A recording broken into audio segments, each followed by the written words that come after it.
Yo, what's up, everybody, and welcome back. I'm gonna be going through.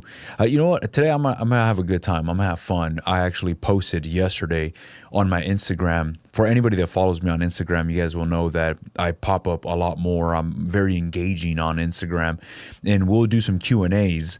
And so many great questions that pop up. So I said, you know what? I'm going to do the answers here on a YouTube video for some of the subscribers on YouTube, since there's tons of MPC questions. So if you follow me on Instagram, awesome. If you don't, make sure you follow me. I'll leave a link down in the description of this video. Again, you guys, it's so much easier for us to spark a conversation on Instagram versus here on YouTube. And also, before we jump into it, I have my MPC Live Mark II right here. We're going to be making a beat. I'm going to kind of be talking, answering questions, and chopping up something. So we just want to have a good time. We're going to have fun. All right, so let's get right into it. I have the Live Mark II right here. And guys, I've been having fun with the Live Mark II. I still don't have the Live 3. It's still out for repair. I don't know when I'm going to get it back or if I'm going to get it back. But I'm having fun. I have the Live 2. If you also have the Live 2 and you don't have the Live 3, this is awesome. This is an awesome MPC. I'm actually really loving everything about it. So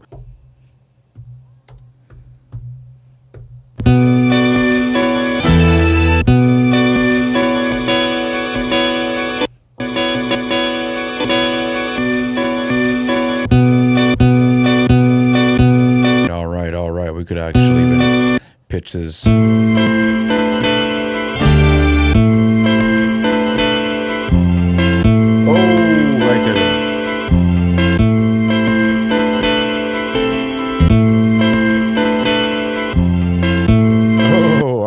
I'm going to just record that onto a clip.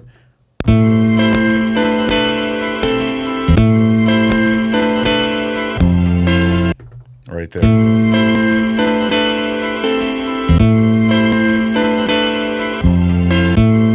Yeah. Let's create a brand new drum track. And on this drum track, let's go in for some one shots. And right now, I'm going to jump into my SSD drive. Go to samples, J.R. Swift. Yo, this J.R. Swift is awesome. I'm actually gonna go into the kicks. Let's got the SP202 kicks right here. Let's hear how they sound.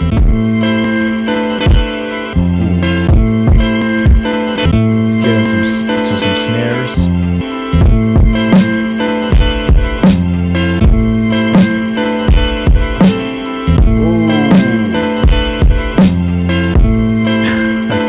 Let me create a new clip for that right there and record that.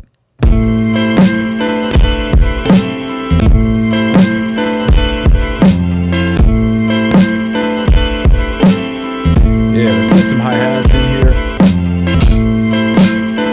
Yeah.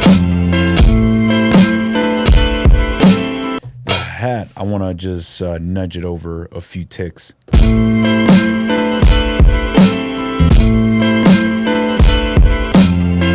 Lower down that hi-hat volume. Yeah. Let's get some other hi-hats.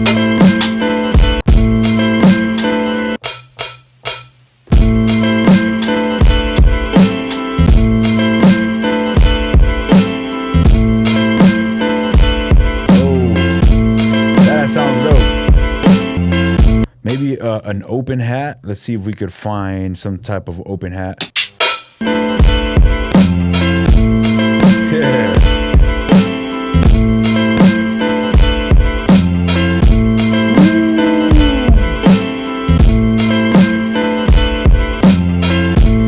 Oh man, that's awesome. That's awesome. All right, look, let's jump into some questions right here. Yeah, like I mentioned in the beginning, there's on my Instagram, I'll pop up and I'll do some questions. Many people have awesome questions, and yeah, let's go through some of them. I don't know if I'm going to be able to get to all of them, but let's go. There's probably going to be random questions, but I'm going to do my best to answer them as short as possible. First question is, what is your file management process when it comes down to sample programs on the MPC? That's a great question. When it comes down to just file management on the MPC, The MPC is like it's a computer, right? There's a lot within your MPC. If you have the MPC 1 all the way to the MPC X, there's files inside of these machines. And just knowing where do I save samples or where do I save my projects or anything that I record or sample into my MPC, where is it, right? Where is it being stored? That's the part where it could be a headache if you do not know where everything is. What I like to do is, this is the MPC Live. On the MPC Live, I installed a SSD drive on the back of the MPC. You could have a SD card. You could have the MPC 1 and you can have an SD card on the back. The most important thing, whatever it is that you're using as storage, if you go to your browser, right here on your browser where it says places, you will see anything that you have plugged into your MPC, or if you have an SSD drive installed, you will see it right here on the side. For me, I have my MPC SSD drive. That SSD drive is where I have all of my files that, look, I have a beats folder. I have programs right here, the PGM. This is all my records. So it's kind of like my record collection that I've collected throughout the years. Whenever like for an example, right now, this beat right here, like if I want to save that and say, hey man, this sounds awesome, I want to save it to my record collection. And when I hit save, I can save this drum as a drum program, go into my SD drive or the SSD drive. And in here on the PGMs folder, I hit save and I just saved that those sample chops onto my programs folder. So whenever later on, a few years later, I want to just dig up some old records, I can jump into that programs folder and call up anything that I have. All right, next question is, do you usually isolate instruments when sampling or with or without stem separation? Yes and no. When it comes down to isolating, let's say I have a record and I'm listening to it. I'm like, man, this sounds awesome, but there's a vocal that I don't like and I want to get rid of it, right? There's two options. Option one is use stem separation, and hopefully it works good, right? Stem separation, as we all know, is not perfect. The stem separation on the Live Mark III sounds a lot better, but it's not perfect. It's still artifacting. There's still some records that I shot at it that did not do so good. What's the second option, right? The second option is micro chop. Look and keep listening to the record to see if you can find the same phrase or the same bar that you're chopping up. Maybe later on in the song, there's a little milliseconds without vocals. You grab that little clip, you put it onto that pad, and that's where the art of sampling comes into play. And that's where you're either very advanced and you know how to organize your chops, or you just go straight into stem separation and hope for the best. I like to micro chop. I like to dig. I like to look and keep searching. If I could get away with not doing stem separation, awesome. I feel great. There's no artifacting. I feel like I did a good job. But if there's just no part in the whole entire record that I have isolated instruments, then yes, I'll use stem separation. So that's why I mentioned on the other video talking about the Live Mark III, having great sounding stem separation, it will help you out when you're in that pinch. But again, I try my best to micro chop and get away without using stem separation. And then of course, if you just want to get some drums out of a record, then yes, go to stem separation right away if you know exactly what you want. All right, so here's kind of like two questions. I'll put them in the same one, but one of them is, when are you competing? Looking dialed in, brother. And the other one is, what made you get into fitness? Look, if you're just a YouTube subscriber, you're probably freaking out, right? You're probably looking at me and you're like, what the hell's going on with this guy? My Instagram members know me more on a personal level, and you guys will probably have seen my transformation. I'm going to release a podcast. I don't know if this video is going to come out first or that podcast. I'm coming out on a podcast, and I'm probably going to do a collaboration. So you guys are probably going to see it on my YouTube channel. It has nothing to do with beat making. We're not going to talk about sampling or music or anything like that. It's just my 6-month transformation. Everything that has to do with just bodybuilding and dieting and the physical health will be discussed on that podcast. Be on the lookout for it. But yeah, it's been a pretty crazy 6 months of me just dialing in with my fitness and health and all that stuff. So I will be talking a lot about that. I'll be doing that podcast with my coach. So he knows way more about supplementation and dieting, working out. I just follow the plan, and this is where I'm at right now. So more information on that will be within that podcast. Be on the lookout for that. All right, so another question is, where do you get drum kits? Where do we get some of my samples? Right now, it changes for me. Every other month, I have a different sample pack that I'm having fun with. And lately, I've been using a lot of the Beat Butcher Filth 8. I'll leave a link down in the description to the Drum Broker, because you can find all these at the Drum Broker website. Beat Butcher Filth 8 is awesome. And just recently, the new Damon Flores sample pack. It sounds great. I don't know what he did to process. I know he used the SSL channel strip, but they cut through the mix, the kicks, the snares, hi-hats, any sample that I put on my sequence. I call up any of those kicks or snares, and I'm punching through. I don't have to EQ. I don't have to compress. I don't have to mix. I could just adjust levels, and it already sounds great. Also, anything with Marco Polo. I mentioned this on my Instagram. And by the way, if you follow me on Instagram, you're probably going to hear a lot of me repeating the same thing, because I answer some of these questions there. But Marco Polo has awesome one-shots, bass notes, effects, anything that has to do with his stuff sounds top-notch. And right here, as you saw, I actually just started using this sample pack again.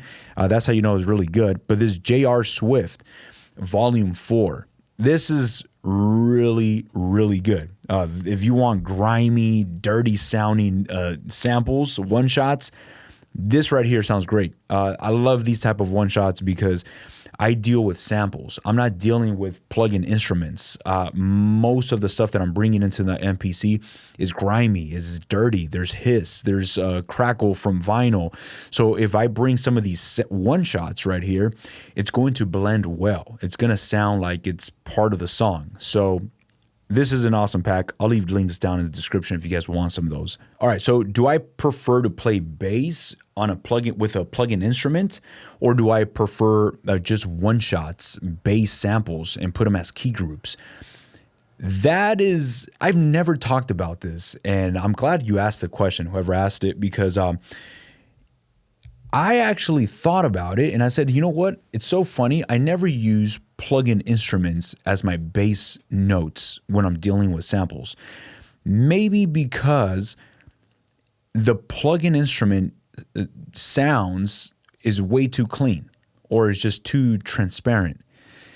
And when I have a hissy, dirty sounding sample sequence playing back, and then I call up a plug-in instrument and it sounds all perfect and clean and clear, it just kind of, there's a disconnect. Maybe I'm not choosing the right sounds, but whenever I bring in a bass note from a sample pack that these guys are just getting some dirty sounding bass notes, there's a lot of noise in the background, and I put that in a key group program, it blends so good with my sample chops.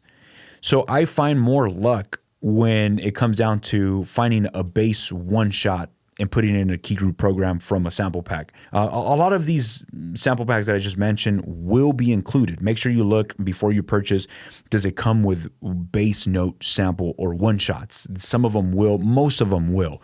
And if they do, you're probably going to find better luck using those bass notes to add on top of your samples if you're dealing with a lot of samples. Here's another question. Have you used an interface to expand I/O off of your MPC? Absolutely. Yeah, like the MPC 1 or the MPC X SE, right? There's two different caliber of MPCs. There's the beginner MPC, which is not a beginner MPC, guys. All these MPCs are the same, except for these newer MPC Live Mark III. Like, there's already a difference there. But you have the MPC 1 or you have the MPC X, you have the same machine. The only difference is the extra inputs and outputs. Unless you hook up an interface, like this question is asked right here. If you have an MPC 1, which you only have 2 inputs and outputs, if you hook up a class compliant interface to that, well, guess what? You expand your inputs and outputs to whatever IO you get from that interface. So if you want to upgrade or have your MPC sounding different, sounding better, or sounding worse, hook up a class compliant interface, and that will improve or make your MPC sound shittier, depending on what type of interface you're using. That's a way to tap into your inputs and outputs. All right, so here's another one. Do you know if there's a way to do scratch FX on the Live Mark III with the X fader? I don't know. I honestly don't know like anything when it comes down to the touch fader, having some type of scratch effects. I'm sure there is. And if you own a Live Mark III, let us know down in the comments if you would know how to answer this question. I don't know all these questions, so if anybody watching, as I mentioned a question, let us know down in the comments. I think that would benefit a lot of us, so thank you. Oh, here's a good one. Should I sell the MPC X SE and buy the MPC Live Mark III? Ouch. Man, that's a tough one. If you had the MPC 1, I would say, yeah, sell it. And whatever the difference is, get the Live Mark III. If you had an MPC Live Mark II, yeah, maybe, you know what? Yeah, you could sell it and get a Live Mark III. But the MPC X, I use the X, and again, I borrowed it from Zound. So I was able to use it for like 3 months. And it's an awesome MPC with the Q links. Would I sell it for the Live Mark III? That's a tough one. I think I would consider it. Maybe I would. Actually, you know what? Maybe I would sell it for the Live Mark III, because what I got from the Live Mark III was the speed and the processing power, which made stems and warping sound a lot better. That's what I got from the Live Mark III. What I got from the MPC X was just the Q links. I didn't really care about the size. Like, I'm okay with this size screen right here. But with the MPC X, I got those Q links, and oh man, those Q links are so fucking powerful. Like, I fell in love with them. With the MPC 3 it's gonna be the step sequencer, the processing power, which makes some of the algorithms sound better. And that's pretty much it. I mean, the speed of the machine. You know, if those 3 things are important to you, then yes, I would probably consider. But if you own the X, you know the X a lot more than I know the X. So you got to just think about, like, what are you going to give up, you know, with the actual hardware, because that's what we're going to be talking about, the hardware, because software, you can get the same software on the MPC X. So you don't want to sell it because the Live Mark III is newer, because yes, it's a newer shell, it's a newer processing power, but the software, you can still purchase the software. You just got to think about like what you're going to give up and what you're going to adopt on the Live Mark III. But let me know, anybody else that have the MPC X, let us know down in the comments if you would do that. Why MPC 1 over Native Instruments Machine? I switched from Machine and buying an MPC 1 next week. Well, congratulations for upgrading. No, for real. I used to have a Native Instruments Machine Mark 1 when it first came out. I think it was like 2010 or 11 or something like that. I remember I had the Mark 1 years ago, so I'm not even going to try to compare. Like, this was like, I think like a whole decade or more than a decade ago. So I'm no one to compare it. I've not used a Native Instruments machine in God knows how long. So I don't know. I just feel like AKAI, getting into the AKAI ecosystem, there's so much you're investing into. the MPC, as I hear from new adopters, is complicated. I don't see it like that because I've been using an MPC since I started making beats. So the MPC workflow for me is my first language. And I look at it as this is easy to me. But I understand that many people that are just getting into it is completely like it's scary. It's complicated. There's a lot going on.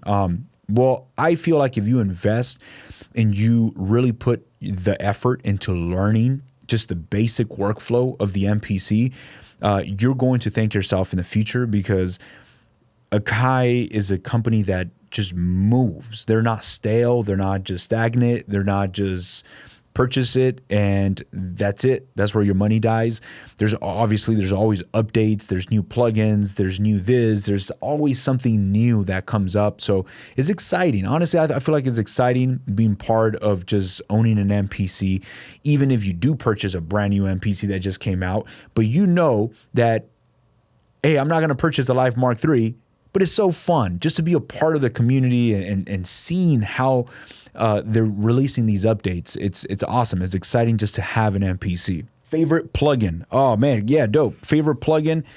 Man, I got a few favorite plugins. My favorite plugin, if I had to just pick one, would be Mother Ducker. Mother Ducker is my favorite and is actually a free plugin. You have the plugin if you have an MPC.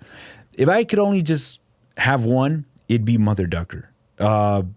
Second favorite by MSX Audio. Where are you at? Right here. Yeah. Low Fly Dirt. My bad. Low Fly Dirt. This has got to be like my second favorite plugin. Very simple, but it just sounds awesome. My favorite preset right here is this A Cold Place. I just bring down the input a bit because it's very loud.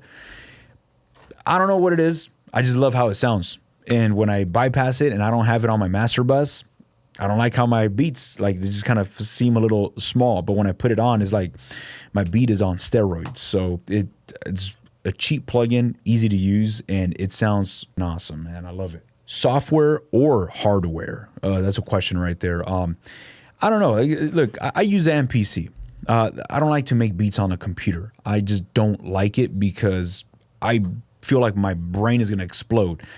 I tried to get into Ableton, and I use Ableton for everything that I do when I record my stems and all that stuff. But when it comes down to making a beat on the computer, I go crazy. I don't have the patience for it. I don't have the time for it. I feel like my head's going to explode or something. I use the MPC. Now, is this hardware, right? I mean, technically it's a piece of hardware, but I look at it as this is a computer inside of this. So I don't know. Would you look at it as hardware or software? I like making beats on a standalone machine. That's a better way to put it. I don't like being on a computer because update this plugin, update that, and get this, and I got an email and this and that, and I don't even make beats. And when I turn on my MPC, I just turn it on. Yes, I get a software update every now and then, like notification.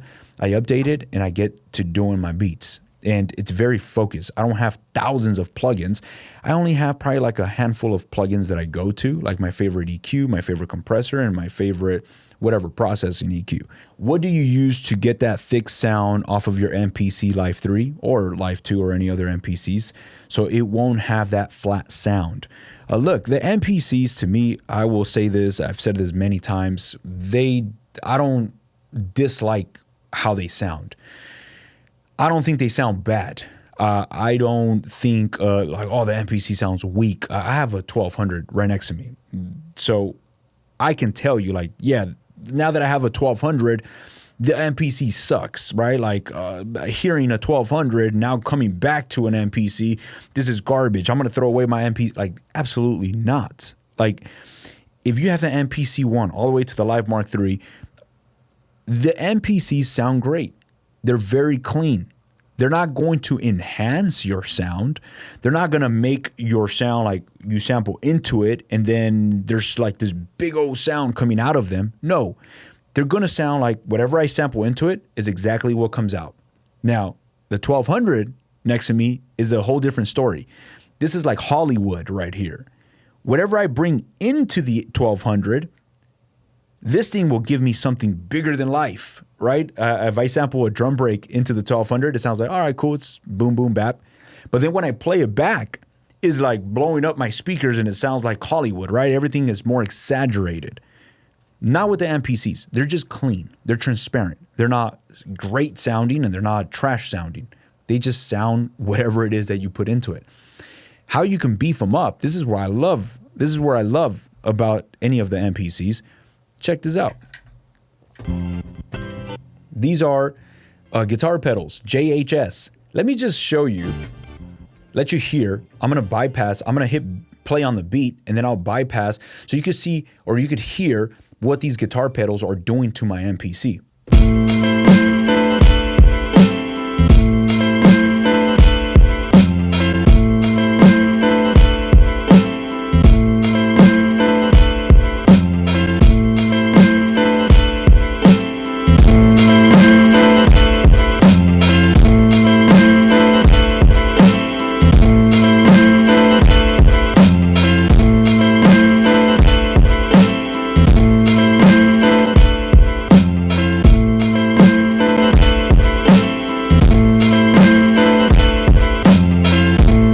I'm obviously pushing it and exaggerating, but you hear that sound where it's just like boom, right? It just blows up like really nice. So guitar pedals are awesome.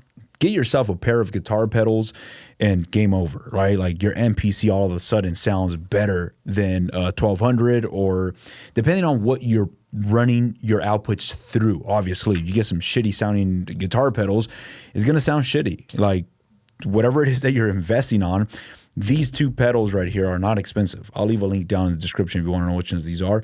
I'll make a video later on. They sound awesome. I just run the outputs through here and then out of here into my computer, and there you go. My MPC sounds different than yours because I'm running them through these pedals. Yo, right here, this one is, do you prefer making your own drum patterns or sampling break beats or drum breaks? There's moments where I'm just on breaks. I'm just on drum breaks and like, boom, like I just like the feel, the vibe, the sound of drum breaks. And then there's different phases of my life where I'm just on one shots. Like right now I've been on one shots, on drum one shots for the past few months where I'm just programming my own drums. Well, actually, you know what? Because of the Live Mark III, especially when I got the Live Mark III, I haven't used a drum break in a long time because having the step sequencer just makes it so fun to program your drums. So lately I've been on drum one shots, just programming them, but no matter what I do, I cannot replicate the feel, the swing of an actual live drummer. I will never compare myself to a live drummer. Like they will always have a better swing than what I do, right? So depends on like the style, the vibe that you're going for. You could go for drum breaks to get some of that swing. I'm gonna drop it right here because I'm tired. Yes, my whole fitness thing, I'll talk about it later. But right now I'm on a deficit, so I'm shredding out a lot of body fat. And if you've been there, if you've done that, you know how fucking tiring is everything. Just to even talk, I'm pretty tired. So I'm doing my best to pull out these videos. And on my other videos, I think I had uploaded like 2 videos a few weeks ago. I had so many comments, man. Like, hey, are you okay? I hope everything's well. You seem different. Like I was so damn tired.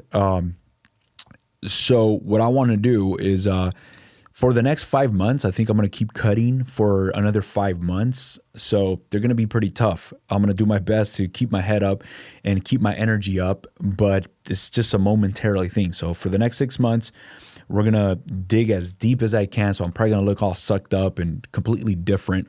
But I'm fine. And after that, we're going to go to a growth phase. So you guys will see me a big chunky boy again. So thank you guys for your concerns, prayers, anybody that has reached out. It truly means a lot. I appreciate it. Y'all have a blessed day. I'll catch y'all soon. Peace.